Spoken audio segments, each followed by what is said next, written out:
প্রথম আলোর অডিও সংবাদে স্বাগত। মেহেদী হাসান জানিয়ে দিচ্ছি দিনের প্রধান খবরগুলো। যুক্তরাষ্ট্রের ফ্লোরিডা অঙ্গরাজ্যে নিখোঁজ বাংলাদেশি শিক্ষার্থী নাহিদা সুলতানা বৃষ্টি আর বেঁচে নেই। সামাজিক যোগাযোগ মাধ্যমে এক পোস্টে এমনটাই জানিয়েছেন নাহিদার ভাই জাহিদ হাসান প্রান্ত। তবে তার মরদেহ এখনও পাওয়া যায়নি। এর আগে গতকাল শুক্রবার নিখোঁজ আরেক বাংলাদেশি পিএইচডি শিক্ষার্থী জামিল আহমেদ লিমনের ক্ষতবিক্ষত মরদেহ উদ্ধার করেছে ফ্লোরিডার স্থানীয় পুলিশ। যুক্তরাষ্ট্রে ১৭ এপ্রিল নিখোঁজ হন লিমন ও বৃষ্টি, দুজনেই ইউনিভার্সিটি অব সাউথ ফ্লোরিডার পিএইচডি শিক্ষার্থী।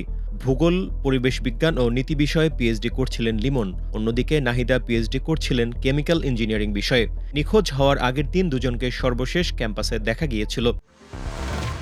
৩ দিনের রিমান্ড শেষে সোহাগী জাহান তনু হত্যা মামলায় গ্রেপ্তার অবসরপ্রাপ্ত সেনা সদস্য হাফিজুর রহমানকে আদালতে হাজির করা হয়েছে।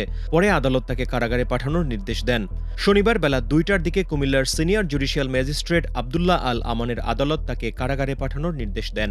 এর আগে বুধবার কুমিল্লার সিনিয়র জুডিশিয়াল ম্যাজিস্ট্রেট ১ নম্বর আমলি আদালতের বিচারক মোহাম্মদ মোমিনুল হকের আদালতে মামলার তদন্ত কর্মকর্তা police bureau of investigation PBI এর রাজধানীর কল্যাণপুরের পরিদর্শক তরিকুল ইসলাম ৭ দিনের রিমান্ড আবেদন করেন আসামির। শুনানি শেষে আদালত ৩ দিনের রিমান্ড মঞ্জুর করেন। পরে তাকে পিবিআই এর কল্যাণপুরের বিশেষ ইউনিটে নিয়ে জিজ্ঞাসাবাদ করা হয়। হাফিজুর রহমান সেনাবাহিনীর সাবেক সিনিয়র ওয়ারেন্ট অফিসার, বর্তমানে তার বয়স ৫২ বছর। ২০২৩ সালে তিনি অবসর নেন। গত মঙ্গলবার ঢাকার কেরানীগঞ্জের নিজ বাসা থেকে পিবিআই সদস্যরা তাকে গ্রেপ্তার করেন। পরদিন বুধবার বিকেলে তাকে কুমিল্লার আদালতে হাজির করা হয়। এর আগে বুধবার সকালে ঢাকায় সিআইডির ফরেনসিক ল্যাবে তার ডিএনএ নমুনা সংগ্রহ করা হয়। তনু হত্যাকাণ্ডের সময় তিনি কুমিল্লা সেনানিবাসে কর্মরত ছিলেন। হামের উপসর্গ নিয়ে গত ২৪ ঘণ্টায় দেশে আরও ১১ শিশুর মৃত্যু হয়েছে। এ নিয়ে গত ১৫ মার্চ থেকে এখন পর্যন্ত হামের উপসর্গে ২০৯ শিশুর মৃত্যু হল। এ সময় হামে আক্রান্ত হয়ে ৪২ শিশুর মৃত্যু হয়েছে। শনিবার স্বাস্থ্য অধিদপ্তর এক সংবাদ বিজ্ঞপ্তিতে এ তথ্য জানিয়েছে। গতকাল শুক্রবার সকাল ৮টা থেকে আজ শনিবার সকাল ৮টা পর্যন্ত ২৪ ঘণ্টায় সারা দেশে এই ১১ শিশুর মৃত্যু হয়। এ সময় হামের উপসর্গে সবচেয়ে বেশি শিশু মারা গেছে চট্টগ্রাম বিভাগে। এই বিভাগে মারা গেছে ৫ শিশু। এছাড়া ঢাকা বিভাগে ৩ শিশু, সিলেট বিভাগে ২ শিশু এবং রাজশাহী বিভাগে ১ শিশুর মৃত্যু হয়েছে। স্বাস্থ্য অধিদপ্তর আরও বলেছে, গত ২৪ ঘণ্টায় সারা দেশে আরও ১,০৫৮ জন শিশুর শরীরে হামের উপসর্গ দেখা দিয়েছে। চলতি বছরের ১৫ মার্চ থেকে এখন পর্যন্ত হামের উপসর্গ দেখা দিয়েছে ৩০,৬০৭ শিশুর শরীরে।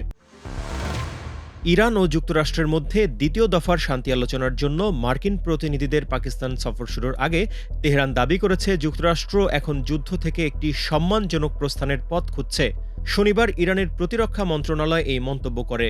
প্রতিরক্ষা মন্ত্রণালয়ের একজন মুখপাত্রকে উদ্ধৃত করে ইরানের সংবাদ মাধ্যম ISNA বলছে, বর্তমানে আমাদের সামরিক শক্তি একটি প্রভাবশালী অবস্থানে রয়েছে। শত্রু এখন যুদ্ধের এ চোরাবালি থেকে বাঁচতে এক সম্মানজনক প্রস্থানের পথ খুঁজছে। এদিকে ইরানের পররাষ্ট্রমন্ত্রী আব্বাস আরাকচি যুক্তরাষ্ট্রের সঙ্গে দ্বিতীয় দফার আলোচনার জন্য শুক্রবার ইসলামাবাদে পৌঁছেছেন। মার্কিন প্রতিনিধি স্টিভ উইটকফ ও জ্যারেড কুশনারও ইসলামাবাদের পথে রয়েছেন।